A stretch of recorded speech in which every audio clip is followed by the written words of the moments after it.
One this is Sonia Sharma. Welcome back to my channel study with Kanha ji. कैसे हैं आप सभी? आई होप कि आप सभी अच्छे होंगे।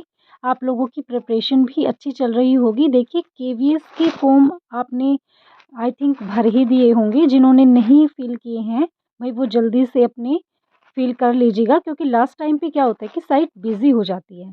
ओके, तो जल्दी से जल्दी अपने फॉर्म को फिल कर लीजिएगा आप। और आज हमारी ये क्लास है पेडागोजी की, फर्स्ट क्लास है ये। और मैं ये आशा करती हूँ कि आप लोगों को ये अच्छे से समझ आएगी।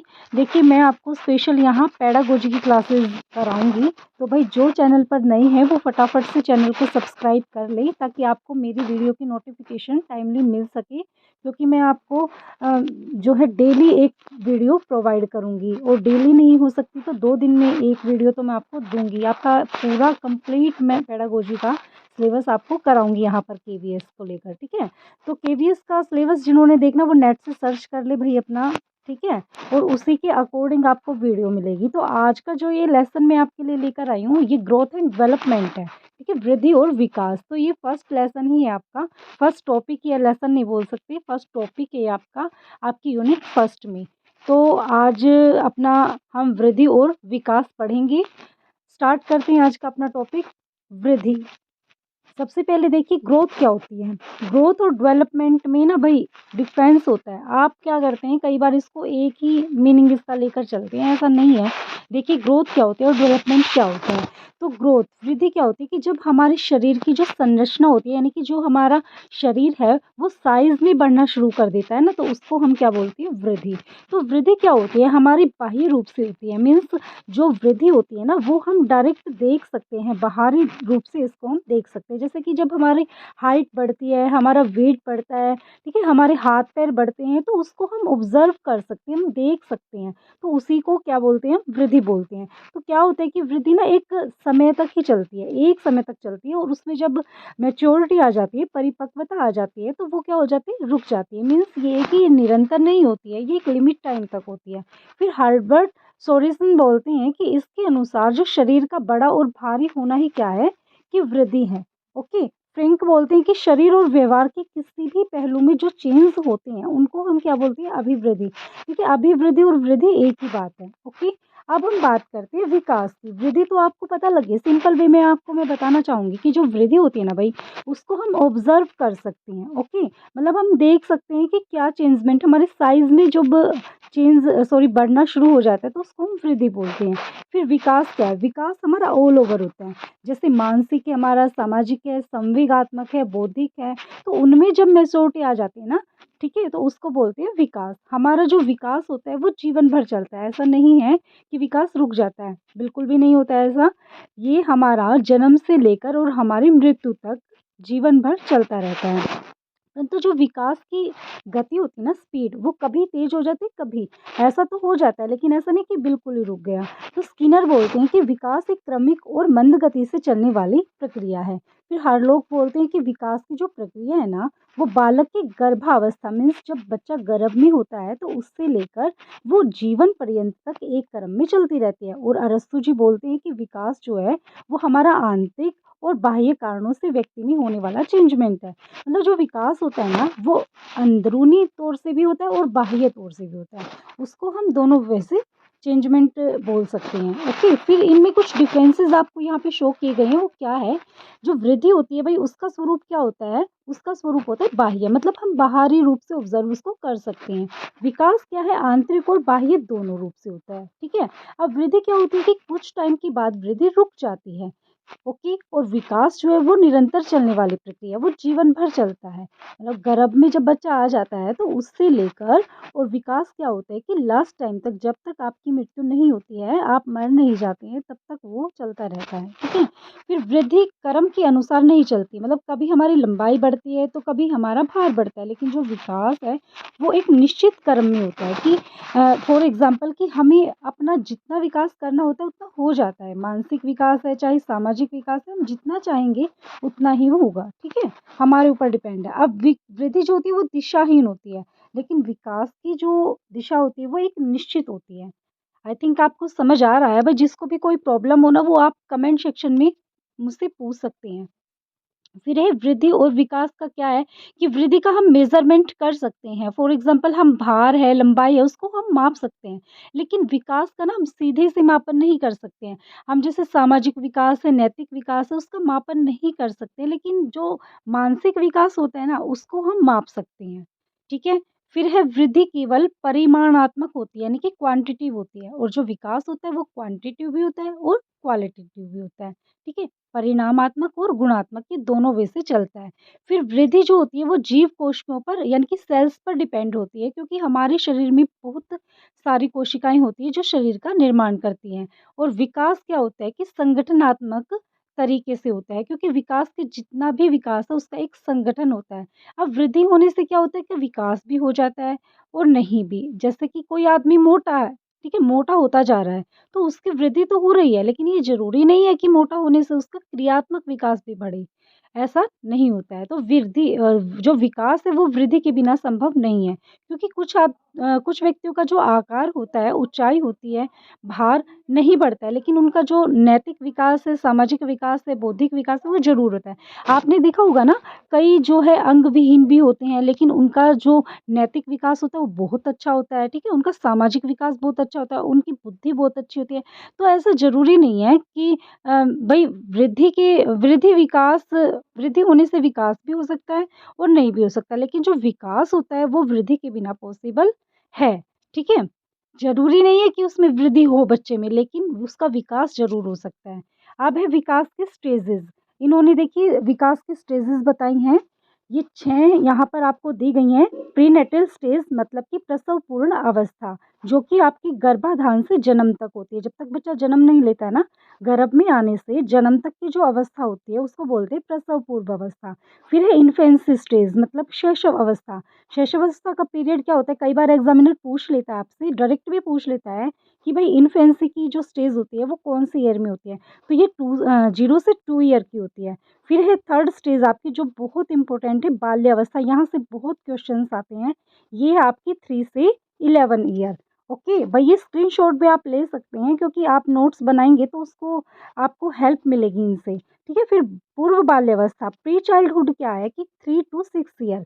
यहाँ से भी पूछता है, अब चाइल्डहुड में भी 2 स्टेजेस आ गई हैं भाई, एक तो प्री चाइल्डहुड है और एक है लेटर चाइल्डहुड। अब लेटर चाइल्डहुड की क्या है आपकी टाइमिंग, 7 to 11 ईयर। ओके, फिर बहुत बहुत बहुत इंपॉर्टेंट है आपकी एडोलसेंस, ठीक है, किशोर अवस्था, ये 12 से 16 ईयर है। फिर आपकी आएगी प्रौढ़ अवस्था एडल्टहुड, ये 18 to 60 ईयर।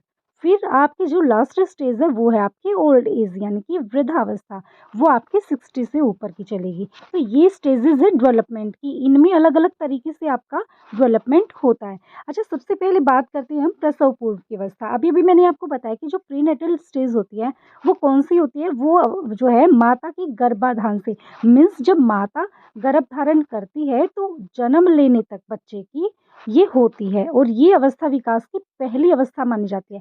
आपसे एग्जामिनर पूछ लेगा भाई क्वेश्चन कि जो विकास की पहली अवस्था कौन सी होती है, तो विकास की पहली अवस्था आप लोग शैशव अवस्था ना करके आए, प्रसव पूर्व अवस्था करके आए, क्योंकि आपका विकास वहीं से शुरू हो जाता है। ठीक है, तो इस अवस्था में बच्चे का विकास होना शुरू हो जाता है। फिर है शैशव अवस्था इन्फेंसी स्टेज, ये मैंने अभी बताया आपको 0 से 2 ईयर की होती है। और इस अवस्था में बच्चा क्या करता है कि संवेदी, यानी कि अपनी जो इंद्रियां होती है ना, उनकी सहारी वस्तुओं के बारे में ये समझता है। अब देखिए पियाजे की जो फर्स्ट स्टेज है उसको हम इन्फेंसी स्टेज बोलते हैं। अब यहाँ से कई बार क्वेश्चन आता है कि जो ऑब्जेक्ट पर परमानेंस होती है, वस्तु स्थायित्व, वो कब सीख जाता है बच्चा, तो ये भाई शैशव अवस्था में बच्चा सीखता है। कई बार क्या है कि बच्चे इसको ना उल्टा लिख देते हैं, जो दूसरी अवस्था थी ना प्याजे की, उसमें बोलते हैं, लेकिन नहीं, ये आपकी आएगी शैशव अवस्था में, इन्फेंसी स्टेज में, ऑब्जेक्ट परफॉर्मेंस, ठीक है, अब परमानेंस, सॉरी। फिर ये शैशव अवस्था की इन्होंने विशेषताएं बता रखी हैं। तो इसमें क्या है कि बच्चा अपने संवेगों को प्रदर्शित करना शुरू कर देता है, जैसे कि वो रोता है, हंसता है, तो ये सभी जितने भी उनके इमोशंस हैं उनको वो प्रेजेंट करता है। फिर बात करते हैं कि इस अवस्था में बच्चा क्या करता है, इमिटेशन सीख जाता है, ठीक है? जैसे बड़े बोलते हैं ना, वो उनकी इमिटेट करता है, उनकी नकल करता है और इस अवस्था में क्या होता है कि जो उसका विकास है, वो बहुत तेज़ गति से होता है। शैशव अवस्था में बच्चे का विकास बहुत तेज़ गति से होता है भई और इसमें वो क्या करता है, कुछ मानसिक क्रियाओं का भी सहारा लेना शुरू कर देता है। अब क्या होता है कि जो बच्चा होता है ना, वो दूसरों पर डिपेंड होता है, क्योंकि वो इतना बड़ा नहीं होता है कि वो सारे काम अपने आप से कर सके, होता है ना? आपने अपने घर में छोटे बच्चे ऑब्ज़र्व किए होंगे, जो 0 से 2 ऐज के होते हैं, वो दूसरे पे डिपेंड होते हैं, ओके? और इस अवस्था में क्या होता है कि बच्चों में आत्म प्रेम की भावना यानी कि खुद से प्यार करते हैं वो, उसकी भावना उनमें डेवलप हो जाती है। फिर बात करते हैं भई हम थर्ड स्टेज चाइल्डहुड की, यहाँ से क्वेश्चन बहुत आते हैं। अब बाल्यावस्था क्या है कि इस अवस्था में बच्चों में क्या होता है कि विभिन्न प्रकार के परिवर्तन हो जाते हैं। जैसे-जैसे बच्चा धीरे-धीरे बड़ा होता है ना, तो उसका डेवलपमेंट भी होना शुरू हो जाता है और इस अवस्था में क्या होता है कि जो बच्चा होता है ना, वो अपने दोस्तों के साथ मिलना-जुलना पसंद करता है और इसमें जो सामाजिकता है, उसकी ओर वो अग्रसर हो जाता है क्योंकि उसमें संग्रह प्रवृत्ति का विकास होता है। वो जो है चीज़ों को इकट्ठा करना शुरू कर देता है, चाहे वो उसके काम की हो या ना हो, लेकिन वो चीज़ों को इकट्ठा करेगा। अब इसकी कुछ विशेषताएँ बता रखी हैं। अब इसमें क्या होता है कि बच्चों में ना सहयोग हो जाता है, प्रेम आ जाता है, सहानुभूति हो जाती है, उसका डेवलपमेंट हो जाता है। अब बच्चों में जिज्ञासा बढ़ती है, आपने देखी होंगी ना, अब भई छोटे बच्चे क्या होते हैं, जो बाल्यावस्था वाले बच्चे होते हैं, उनमें ना चीज़ों को ढूँढने की, चीज़ों को मतलब वो उनमें जानने की इच्छा होती है किसी चीज़ को। ठीक है? वो ना जैसे आप कोई भी बात होगी तो वो उसके पीछे ही पड़े रहेंगे, नहीं मुझे बताओ, मुझे बताओ, मुझे बताओ, मुझे जानना है, तो उनमें क्यूरियोसिटी उत्पन्न हो जाती है। और इस अवस्था में क्या होता है कि सामाजिक और नैतिक गुण भी बच्चे के अंदर आ जाते हैं। फिर वो डिसिप्लिन्ड भी हो जाते हैं। अब इस अवस्था को बहुत इम्पोर्टेंट क्वेश्चन है कि इस अवस्था को क्या बोला जाता है? टॉयज़ भी बोलते हैं। अच्छा टॉय एज ये आपका अर्ली चाइल्डहुड का है भई, तो ठीक है? टॉय एज जो है अर्ली चाइल्डहुड में ही बोला जाता है। फिर इस अवस्था में बच्चा क्या करता है, आकृतियों की पहचान करना सीख जाता है। मूर्त वस्तुओं पर ये सोचना शुरू कर देता है, लेकिन कौन से उसमें, ये आपकी जो ये बाद वाला चाइल्डहुड है, उसमें करता है ये, ठीक है? फिर इस अवस्था में क्या होता है कि बच्चों को पुरस्कार और दंड के प्रभाव का पता लग जाता है। उसको पता है कि भई इस चीज़ के लिए आपको अगर पुरस्कार मिलेगा, तो इसके लिए आपको दंड मिलेगा, तो वो उसमें डिफरेंसेस करना शुरू कर देता है।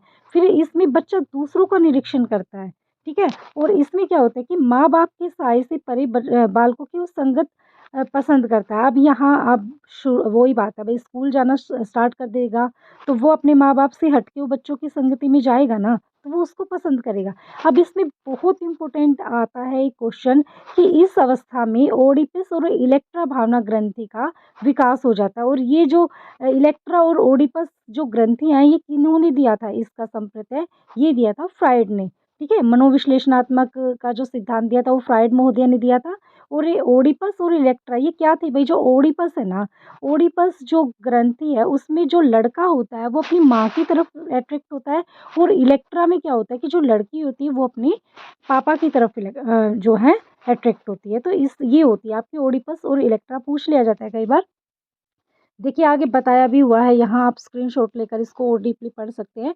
फिर है किशोर अवस्था। किशोर अवस्था क्या होती है कि ये जीवन की सबसे जटिल अवस्था होती है, ठीक है? इस अवस्था में क्या होता है कि बच्चा अच्छे रास्ते पर चलता है तो बहुत अच्छे गुण विकसित कर लेता है, लेकिन अगर वो रास्ते से भटक जाता है, तो वो भई नकारात्मक विचार उसके अंदर आने शुरू हो जाएँगे। अच्छा इस अवस्था को तूफ़ान और तूफ़ान की अवस्था भी कहा गया है और किसने कहा है इसको? स्टेनली हॉल ने कहा है। कि यह बहुत दबाव, तनाव और तूफ़ान और संघर्ष का समय होता है। फिर इसकी विशेषताएँ होती है कि इस अवस्था में बच्चा शारीरिक विकास में काफ़ी हद तक उसमें मैच्योरिटी आ जाती है, यानी कि उसका शारीरिक डेवलपमेंट हो जाता है। फिर इसमें बच्चों का मानसिक विकास होता है, अमूर्त एब्स्ट्रैक्ट थिंकिंग आ जाती है, जो कि पियाजे की 4th स्टेज है, ठीक है? इसमें बच्चों का सोचना तार्किक हो जाता है, यानी कि लॉजिकल हो जाता है और फॉर्मल हो जाता है। फिर इसमें प्रतियोगिता या स्वतंत्रता, विद्रोह की भावना की तरफ अग्रसर होता है। अच्छा वो अपनी सुंदरता के बारे में सोचता है और खुद को दूसरी की नज़रों में कैसे सुंदर दिखाया जाए, आ जाता है ना इसमें किशोर अवस्था में। अब लड़के और लड़कियों में जो है सेक्स भावना बढ़ जाती है। अब लड़के और लड़कियाँ अपोज़िट जो आपका वो होता है ना लिंग, उसके प्रति क्या हो जाते हो आप, अट्रैक्ट हो जाते हो और इसमें बच्चा धार्मिक संस्थान है, रीति-रिवाज है, उनके बारे में भी सोचना स्टार्ट कर देता है। फिर बच्चा क्या हो जाता है, भी कोऑपरेटिव हो जाता है और इस अवस्था में बच्चा अपने परिवार में अपनी पहचान बनाने की कोशिश करता है। फिर है भई प्रौढ़ावस्था। प्रौढ़ावस्था में क्या होता है कि 20 से 60, ठीक है, 20 से 60 वर्ष की अवस्था होती है और इसमें जो व्यक्ति होता है वो औपचारिक और तार्किक गुणों में महारत हासिल कर लेता है। वह एक-एक तथ्य यानी कि एक-एक फैक्टर के आधार पर सोचता है। प्रौढ़ावस्था की भी कुछ विशेषताएँ होती हैं, क्या होती हैं? एक तो ये जननात्मकता आ जाती है इसमें, ठीक है? इस अवस्था में व्यक्तियों का इतना विकास हो जाता है कि वह एकदम से अपने फैसले ले सकता है, मैच्योर हो जाता है ना बिल्कुल। और इस अवस्था में व्यक्ति का दिमाग और भी ज़्यादा तार्किक हो जाता है क्योंकि अपने परिवार का जो पोषण होता है ना, वो इस स्टेज के व्यक्तियों के ऊपर भार आ जाता है उसका, ठीक है? उसमें पारिवारिक गतिविधियाँ देखिए अगले पॉइंट में यही बात की है कि व्यक्ति की जो पारिवारिक गतिविधि है वो ज़्यादा रहता है उसमें क्योंकि बच्चों की भी ज़िम्मेदारी है उसके ऊपर और जो बड़े हैं आगे जो ओल्ड एज आएगी, उनका भी भार उनके ऊपर रहता है। तो उसमें उन्हें इतना अनुभव हो जाता है कि कोई भी काम वो आसानी से पूरा कर लेते हैं। फिर है भई ओल्ड एज, ये लास्ट है आपकी, ये 60 से ऊपर की होती है और इसमें हम परिपक्वता की आखिरी पड़ाव में होते हैं। अब इसकी विशेषताएँ क्या हैं? इसकी विशेषताएँ हैं भई, इस अवस्था में हमारी इच्छाएँ बहुत हद तक पूरी हो जाती हैं, यानी कि जो हमें हासिल करना होता है, वो हम अपनी इस अवस्था तक पूरा कर लेते हैं। अच्छा, स्वभाव में थोड़ा-सा चिड़चिड़ापन कहते हैं ना कि भई जो बूढ़े होते हैं ना, वो बच्चों के समान हो जाते हैं, तो उनमें चिड़चिड़ापन आ जाता है। शारीरिक क्षमता की भी कमी हो जाती है और चिड़चिड़ा होने की वजह से वो समायोजन एडजस्टमेंट वो लोग नहीं कर पाते हैं। और इस अवस्था में आदमी को लगता है कि जो मैं कर रहा हूँ ना वही ठीक है। आपने देखे होंगे ना अपने घर में बड़े-बुज़ुर्ग वो जो कहते हैं बस वो ये उनका मानना ये होता है कि तू ठीक है भई, ठीक है? तू ही ठीक है, जो तू कर रहा है वो ठीक है। तो इस अवस्था में वो ज़्यादा सेंसिटिव हो जाते हैं। तो भई आज के लिए मैं इतना ही आपको कराऊँगी, बाकी के टॉपिक मैं आपको आगे की क्लास 2 में कराऊँगी। तो बहुत जो है आपको सिंसियरिटी से पढ़ना है, बहुत वाइड सिलेबस है, एक-एक टॉपिक बहुत अच्छे से मैं आपको क्लियर कराऊँगी और जो भी आपकी प्रॉब्लम्स है वो आप कमेंट सेक्शन में मुझसे पूछ सकते हैं। तो चैनल पर बने रहिएगा, जुड़े रहिएगा। अगली क्लास लेकर मैं फिर आऊँगी आप लोगों के लिए। Thank you, have a nice day.